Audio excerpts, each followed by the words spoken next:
Good morning, everyone. Welcome to the very first session of our New Look Advocacy Sector Conversation for July 2020. My name is Melissa Hayul, and I am the coordinator of the Disability Advocacy Resource Unit. Before I begin, I would like to acknowledge the traditional owners of the land on which we meet and pay my respect to their elders past, present, and emerging. We are now living in a new world with a new normal due to COVID-19. Like all of you, Daru has had to review its program and the way we deliver our program to you. We know that the disability advocacy sector, its supporters, people with disabilities themselves, and the community and the government sector value the advocacy sector conversations. So we are pleased to be able to still bring this to you safely and online. We encourage your active participation today. So please type your questions in the Q&A box, and at the end of this session, I will be facilitating a Q&A session with our presenters. I hope you have all settled in comfortably with your blankets and slippers and warm cups of tea, because over the next few days, we have some fantastic presentations and some great presenters. I would like to introduce our first session. Women with Disabilities Victoria do absolutely amazing work in the advocacy space, promoting prevention strategies around women with disabilities who experience family violence. They have produced a suite of resources titled Our Right to Safety and Respect, which they will present to us all today. The presentation will promote best practice in supporting women with disability to recognise abuse, stay safe, and seek support if they are experiencing violence. In this presentation, you will have the opportunity to view the resources and how to use them, as well as the guidelines for developing resources relating to violence and abuse of women with disability. This workshop will be facilitated by the Our Right to Safety Resources Project Officer, Rosie Granland, and Team Leader of Community Inclusion and Women Empowerment, Nadia Mattiazzo. Please welcome Rosie and Nadia. Hello and welcome to Women with Disabilities Victoria's Our Right to Safety presentation. My name is Rosie Granland and I'm the Project Officer, and I'd like to thank the Disability Advocacy Resource Unit for inviting us to present today. The Our Right to Safety resources have been developed in consultation with women with disability through a series of forums facilitated by WDV and attended by women with really diverse experiences and perspectives. This diversity and expertise is reflected in the Our Right to Safety video guide, and guidelines that make up the resource package. We think that the resources are an important tool for advocates to have knowledge of and confidence in using, especially at the current time. And as a team, we're committed to promoting these resources to women with disability and the advocates and service providers who support our community across Victoria.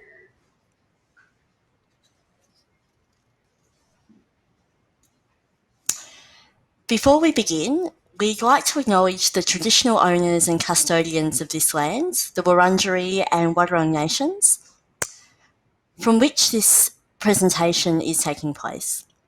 We pay our respects to elders past, present and emerging, and we extend that respect to all people present.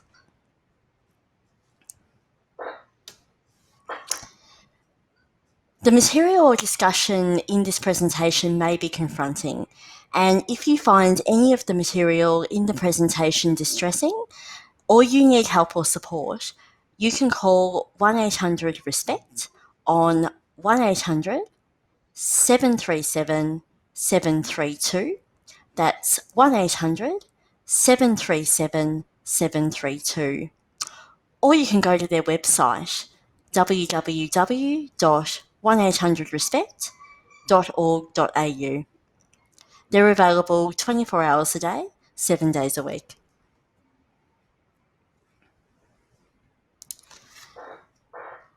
Let us introduce ourselves before we start. I'm Rosie Granland. I'm the Our Right to Safety Resources Project Officer, and my role is to promote the video guide and guidelines in Victoria through workshops, presentations, and sharing sessions with organisations, mostly in rural and regional Victoria. And this is Nadia Mattiazzo. She's the team leader of WDV's Community Inclusion and Women's Empowerment team. Hi, Nadia. Hi, welcome to everybody, and we hope you'll find this presentation useful and informative. Nadia and I will be beginning our presentation today by describing who Women with Disabilities Victoria are and the aims of the organisation. After that, we'll be talking about some of the principles that underlie the development of the Our Right to Safety resources. Then we'll take a look and listen to the Our Right to Safety video trailer together. And finally, we'll go through the 6 best practice guidelines for developing safety resources with women with disability. We're happy to answer any questions at the end and have a further discussion. Feel free to put questions via audio or text.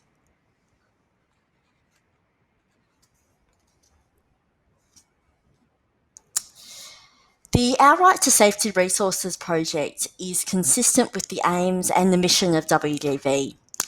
WDV is an organisation of women with disability for women with disability, and our vision is a world where all women are respected and can fully experience life. Our mission is to advance real social and economic inclusion for women with disability in Victoria. These resources feature the voices of women with disability themselves, and they were reviewed by panels of women from different parts of the Victorian community.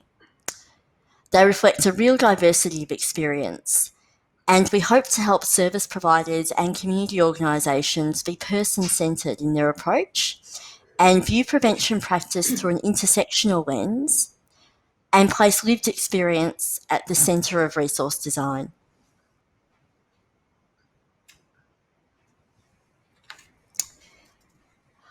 Women with Disabilities Victoria subscribes to the social model of disability.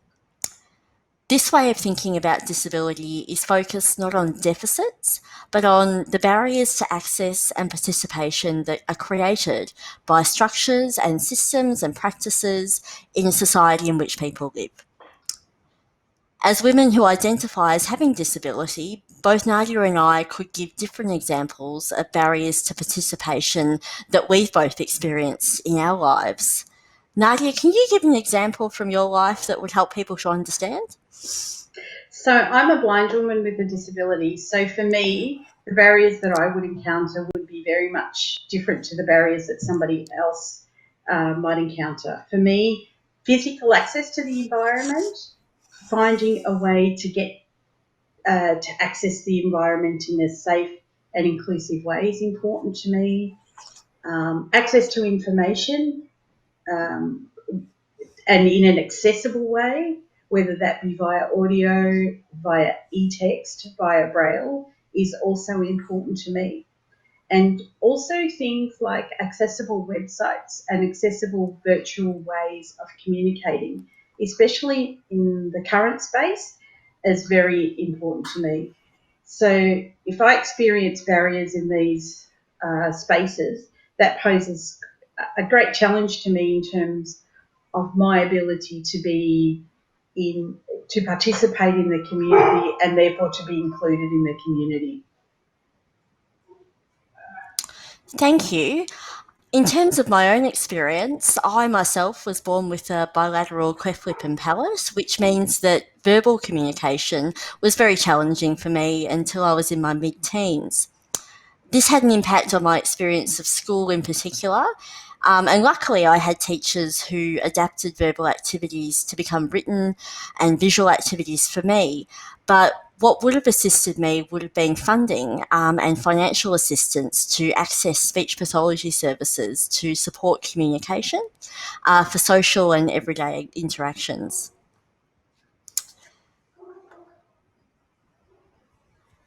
The ability of any person to participate in any aspect of working or social life can rely on planning for access. And as a feminist organisation, WDV believes that empowering women and promoting autonomy, independence and self-advocacy, and thus promoting gender equality, is fundamental to the prevention of violence against women. When we refer to resources, we refer to sources of information, and these include websites, books, and videos. The more types of resources that we have, and the bigger the range of formats that they're presented in, the more access to information and support there is for all women.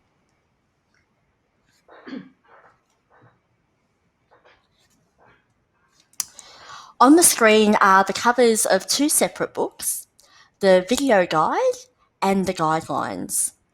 There is also a screenshot of the Our Right to Safety video, and that features a split screen of WDV's former CEO, Karen Howe, with an Auslan interpreter.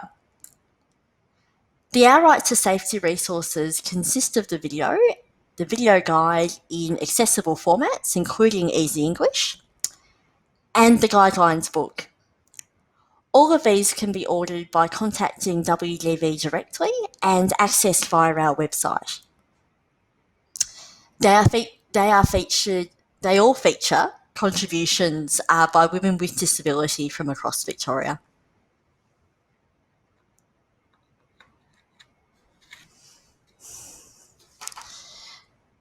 We'd like to play the trailer of the Our Right to Safety video for you. It's captioned and Auslan interpreted, and it features an introduction by Karen Howe and three women with disability who are sharing the stories of how they were empowered to seek help and support after experiencing violence. It also features WDV's Cobram Hub liaison, and she's Jeannie Godwin, and she describes the development work that she supports and how that contributes to violence prevention in her hub. Thank you. We'll watch the trailer now. Our right to safety and respect. I think it's really important for all of us to find someone that we can trust and to know that violence is never okay. We don't have to put up with it. It's not the fault of someone who experiences violence, it's the fault of someone who's perpetrating it. I didn't feel safe at all. I was trying to get help the best way I could, and nobody was listening to me. It's important to listen to women with disabilities because we have good ideas about our right to be safe. Not just rights in relation to their disability, but also women's rights. Safety and the right to be safe is not just about not being hurt, it's also about health and proper care. So the program is a women's program for women with disabilities. It's a program to empower and enable the women to learn to gain confidence as well as to make friends, to be more involved with their community, to learn to make change and to lobby for change, because they are a group of women who are at risk within the community. I came to the conclusion in those early days that it wasn't my shame to carry. So to put that back on him, and actually Women with Disabilities taught me about human rights, and that was so huge. If I'd have known my human rights back then, I would have immediately recognised when they were being violated. I started feeling not stressed. My health started to get a lot better. I was not pressured into things that I didn't want to do. You know, ever since then I started getting stronger, powerful. I started finding out things about my Aboriginal side of the family as well. And that's why we need to get it all out there for those women who are going through the domestic violence now, to do something about it if they want to feel free as a bird. like me. What we know is that women feel stronger by sharing their story, by being respected and being believed, being listened to, and going somewhere else if the first person you tell doesn't hear you and doesn't believe you. Because of course we all have a right to be believed. We're the experts of our own story and our own experience. Women with Disabilities Victoria, empowering women. Wow, as you can see, it's a wonderful resource to have, incredibly accessible, and WD are quite rightly very proud of having produced it. I highly recommend watching the full video, which is available through our website. We're going to move on now, and we're going to talk about the guidelines. We're going to have a look at and unpack the guidelines for developing resources with women with disabilities about safety from violence and abuse. There are 6 guidelines, and I'll start with Guideline 1. The heading on this slide is Guideline 1, Women with Disability are involved in design, development, and delivery of resources. There's a picture of a woman looking at the camera, and there is text that says, if something doesn't feel right, or if we're frightened, then it's not right for us. A quote in a speech bubble says, it's important to listen to women with disabilities. We have good ideas about our right to be safe. Not just rights in relation to their disability, but also women's rights. During the Outright to Safety consultation process, the women participating emphasised that this step was really crucial. Women with disability have valuable ideas about how to stay safe from violence and abuse, and they often have developed their own strategies in response to their own experiences over a lifetime. Consultation is a really respectful way to improve the usability of resources. Active listening guards against organisations making assumptions about women's needs. When service providers are person-centred, they understand that each woman's experiences are unique, and when it comes to accessibility, one size does not fit all.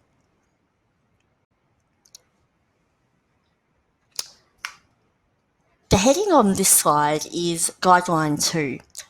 The resource draws on available evidence and makes a link between its purpose, content, and expected outcomes. There is a picture of the cover of the Voices Against Violence report and a quote saying, "Violence and abuse against women with disabilities has gone on long enough. And when you develop resources specifically for women with disabilities, in alternative formats, this is a win-win situation. Knowledge is power. A resource can enable a woman to take back control." The resources used by organisations should have a firm base in research and be clear about who the resource is made for. For example, rural and regional women will have different experiences to women based in Melbourne. And resources should seek to cater to women in different contexts. Research needs to include the voices of women with disabilities themselves, either as co-researchers, consultants, or independent participants who are asked to share their expertise. The Voices Against Violence report, which is available through the WDV website, is an example of best practice in this. Women's health services around the state support groups of women with lived experiences of diversity, and WDV has an Experts by Experience group, which I think Nadia can speak to some of the work that they've done. So the Experts by Experience group of women who obviously have experienced disability as part of their lives, they come together regularly to act as consultants, both for our work as well as for work of external bodies such as local government, state government, community groups, community organisations that are wanting to seek, I guess, the advice and the views of particular women with disabilities when they are developing their own programs, supports or learnings. or even being trained. At the moment, I think there are up to between 20 and 30 women with disabilities who are available as experts by experience, and we intend to grow this pool of women to engage more fully in and with the community. Thanks, Nadia. They're a great resource to have and obviously are available by contacting WDV. The next slide says Guideline 3. The resource articulates women's rights and acknowledges the intersecting factors that contribute to different experiences of violence and abuse. There are 5 boxes on the slide that describe different types of abuse that a woman with a disability may experience, and they are control, financial abuse, emotional abuse, physical or sexual abuse. Women with disability are at risk of all types of violence, and it includes physical, sexual and emotional abuse, and this includes intimate partner violence as well. But it's very important to discuss types of violence that are experienced in a disproportionate way and can be experienced in an almost exclusive way by people with disability. Violence against people with disability includes coercive control, and this encompasses financial control. It includes neglect through the withholding of care and support for a person who requires it. And these types of violence reflect the power imbalances that can exist when a person relies on someone else for support in the essential activities of life.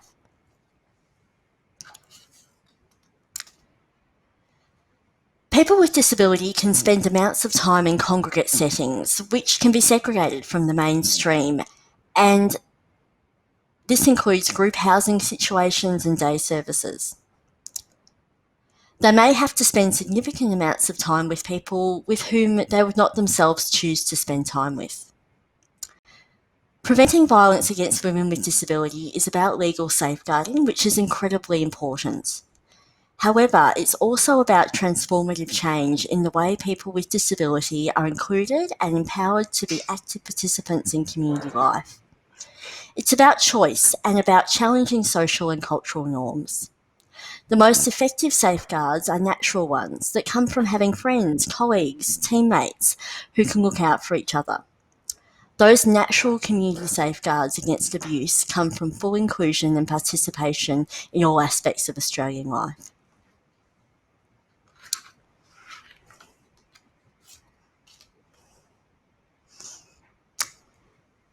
The next slide is Guideline 4, and the heading is "The setting and mode of delivery are safe and responsive." When we're using the resources, the video and the video guide with women with disability, then we need to remember some points that ensure the safety of women, particularly in the current situation.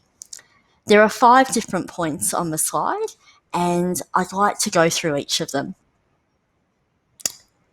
The first point is there are clear systems to respond to and pursue disclosures of abuse. The second is that women with disability are supported to access a professional who is trained in responding to abuse disclosures. The third is that there is consideration of ways to offer women with disability choice in whether or how they access the resources from support workers or family members. The fourth point to remember is that prompts for self-care are included and women are alerted that content may be distressing. And point number 5 is that distribution of the resources considers the safety of women. These points need to be thought about in the context of the COVID environment, remembering that many of the services in mental health and violence response are only available online at the moment.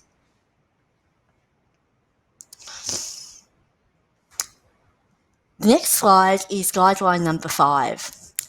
And the heading here says the resource is accessible and it respects and responds to diversity of experience. The resources are being developed by Women with Disabilities Victoria with women who identify as women with disability, including women who are vision impaired, blind or deafblind. And we have some new resources that are available on our website. We have the Braille resource available in hard copy and electronic Braille ready file. And we also have the audio MP3 and the audio described DVD format available as well.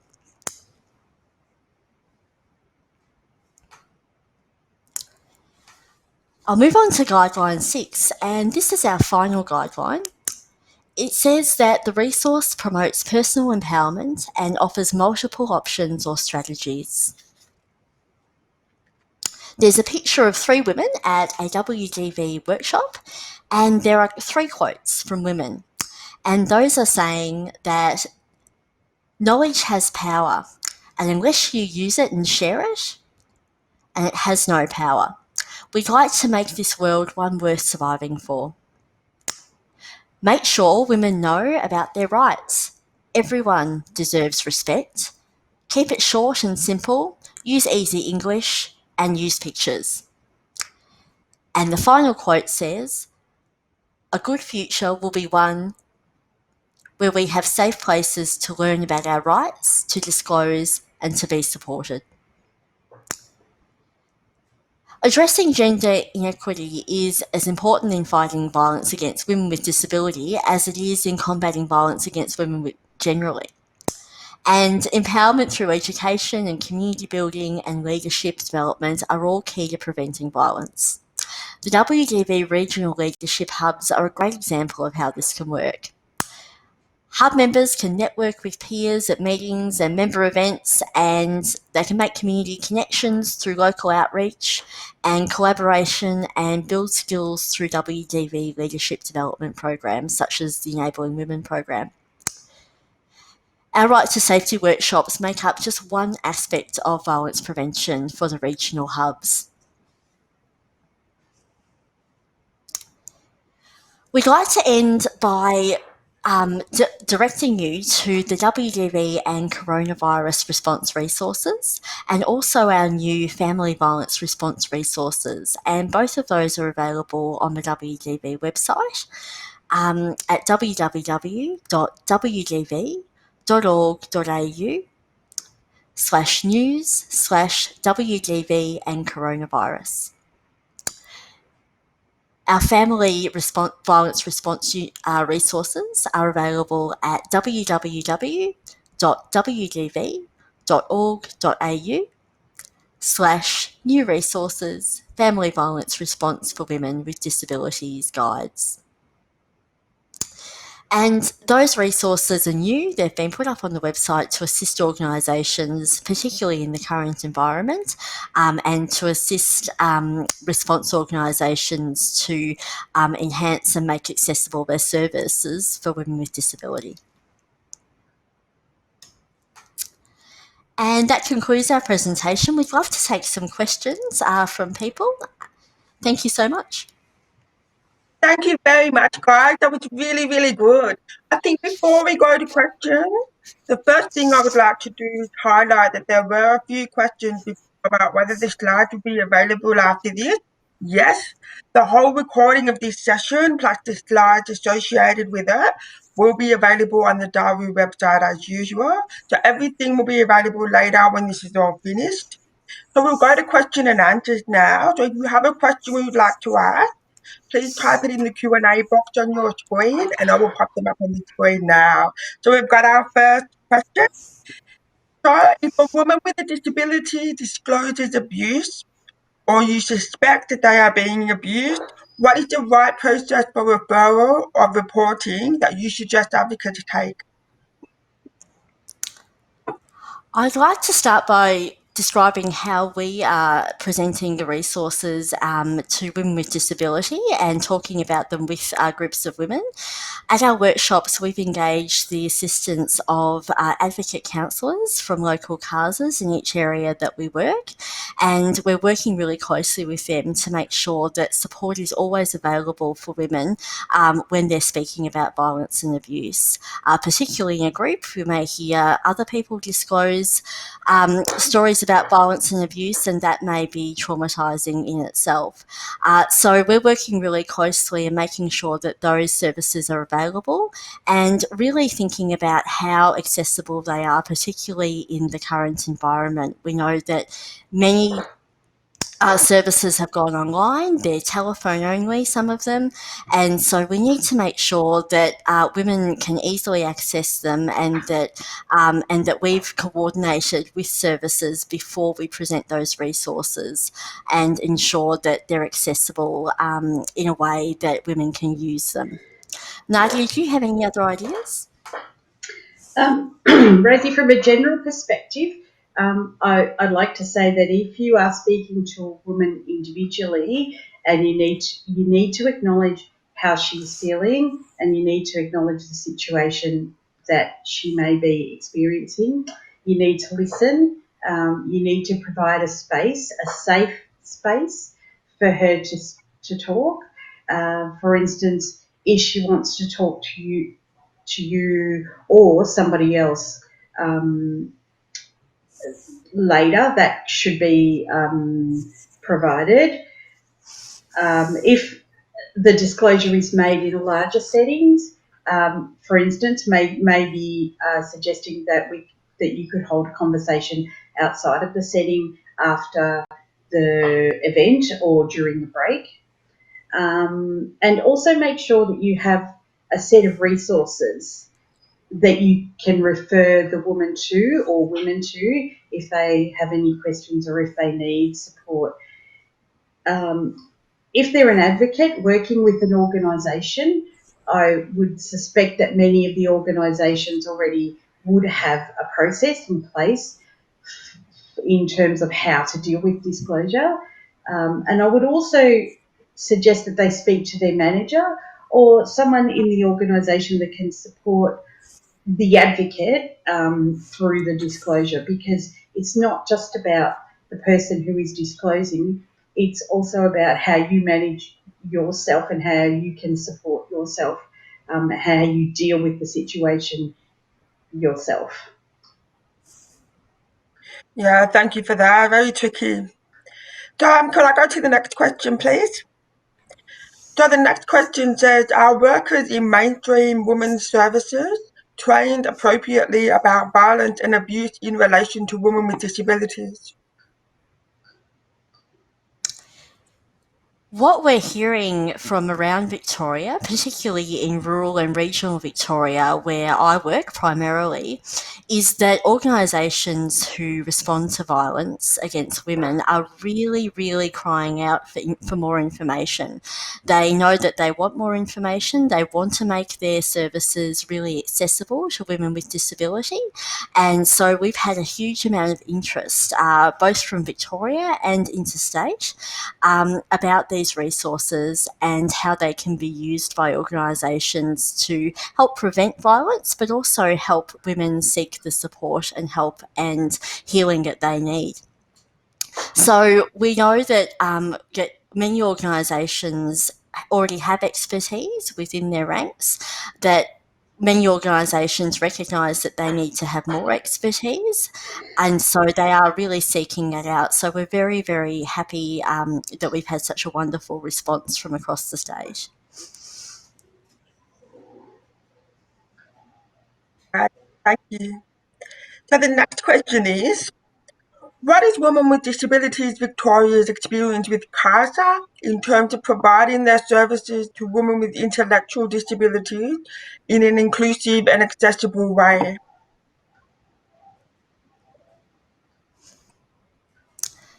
Yes, again, we've worked really closely with CASAs from around the state, so particularly in regional areas. And we've, again, had a fantastic response and interest in the resources, but a general interest from professionals who respond to violence and sexual assault in how they can communicate really effectively with women and help women to facilitate that communication in interactions with women with disability. And so questions that we've had from response services really centre around being accessible and making sure that that initial access is facilitated for women. So things like websites, phone lines are made accessibly, are available to women, and also that there are alternative modes of communication that can be accessed by women. Nadia, do you have any other experiences historically with CASA and WDV? As you said, Rosie, we have had some great interaction with the various CASAs. Also, just to say that our gender and diversity area is doing some public training in with health organisations and hospitals, community health organisations, women's organisations, government departments, and the like, to I guess bring the issues, that the barriers that women with disabilities face to the fore, and that includes we always seek, I guess, support from the CASAs to be involved and to be able to provide that support to the women present. Important work. Okay, can we go to the next question?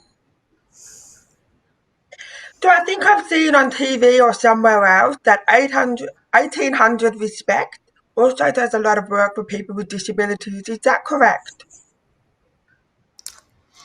That is correct. And in the current COVID environment, 1800 Respect updated their website really quickly at the beginning of April to include information for advocates and disability service providers, as well as violence response services, specifically about women with disability and violence and abuse. So you can access specialty resources on the 1800 Respect website, and it has information for women with disability as well. So those resources are very accessible. They're made with the input of women with disability, and they're an excellent resource for advocates and service providers to access. Thank you. The next question. Is it common that women with disabilities experience violence from a family member or carer? There are many different statistics around the number of women with disability who experience violence and abuse in their lifetime. One of those statistics is up to 80% of women with intellectual disability will experience violence or abuse before they turn 18, before they become an adult, which is a really shocking statistic. And so what we need to do is we need to increase the awareness around the types of violence that women with disability in particular experience. And that is going back to some of the points around women spending time in congregate and segregated settings, increasing the choice for women and their families as to which services they access in the community, and how they are included and participate in community life. And it's about increasing the safeguards, the legal safeguards surrounding service provision and participation by women with disability in any activity or service. It's very important that we have a number of different types of safeguards that surround women, so that we can raise awareness and women have legal recourse if they experience violence and abuse.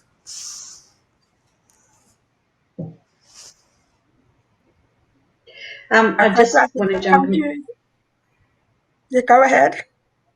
Sorry, I guess from the programs that I manage, from the perspective of those programs, Melissa, this is why, for instance, our women's leadership programs are so important, because within those programs, we often engage with hard-to-reach women with disabilities. Often the women who come to these programs have spent a long time being socially isolated, may not feel confident about being part of their community, or may have little experience in trying to access community or services. So we provide the women with the tools to learn about empowerment, and learn about leadership, learn about what their rights are, and grow their confidence to access community and services, to support each other, I guess, as well. Absolutely. Knowledge is power. I think we've come to our last question of the day. So it's very clear how passionate you are about this project, and it is an excellent project. So where would you like to see this go? What is the dream, and what are 3 key things you want your audience to take away from today? This project has just been a wonderful journey in that we've been able to talk to so many different organisations and women around Victoria, and we hope to keep speaking to women even in this really challenging time and challenging environment. We're exploring different options, including online options with support, and we'd like to keep being innovative and making sure that in whatever environment we can get to women and we can get the message out there that women have rights, that violence and abuse is something that happens and that you can recognise, and that there is help and support available. And we're hoping to take the project even beyond Victoria, and we're in the process of making sure that we've got lots and lots of different platforms on which we can disseminate these resources for people who really need them and will find them most useful.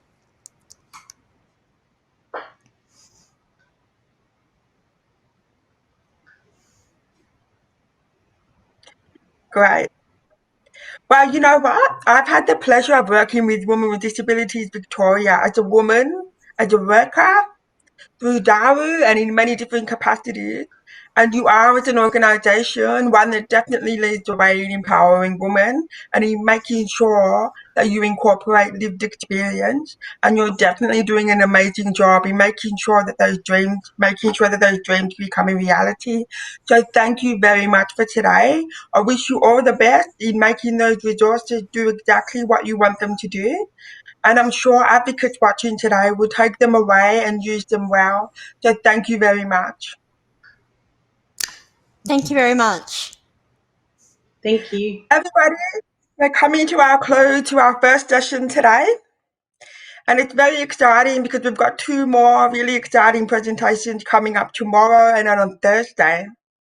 So thank you to Rosie and Nadia and Women with Disabilities Victoria for the presentation today and for the fantastic work that they do. Thank you to Expression Australia and for the Auslan interpreters and captioners for their hard work today. Thank you to Show Division for bringing this production to you today. Please stay safe, wear your masks, wash those hands, and stay home. See you next time.